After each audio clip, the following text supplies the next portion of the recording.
పలకరించకపోతే ఇంకా నాకేం దిక్కు లేదా అయింది, ప్రేమించకపోతే ఇంకా నాకేం గతి లేదా అయింది. నా దగ్గర ఉంటే తిని నన్ను ప్రేమించే ఈ పనికి మాలిన రకాలు నాకెందుక? నేను పాపినై ఉండగానే నా కోసం చచ్చిపోయేంత ప్రేమించిన నా బంగారు తండ్రి ఉన్నాడు నాకు.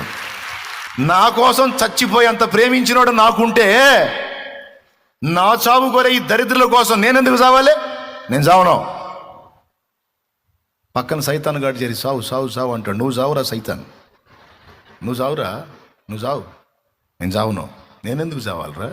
జీవం గల దేవుడు, నా బంగారు తండ్రి, నా బంగారు కొండ, నా కోట, నా యేసయ్య నాకుంటే నేనెందుకు చావాలి? ఎవరు నన్ను ప్రేమించినా ప్రేమించకపోయినా, ఎవరు నన్ను పట్టించుకున్నా పట్టించుకోకపోయినా నాకు ఈ అల్పమైన ప్రేమలు అక్కర్లేదు. ఈ లోకమంతా నన్ను వదిలేసిన నిన్ను నా ప్రభుతో బతికేస్తా. ప్రభు కోసం బతుకుతా. ఎప్పుడు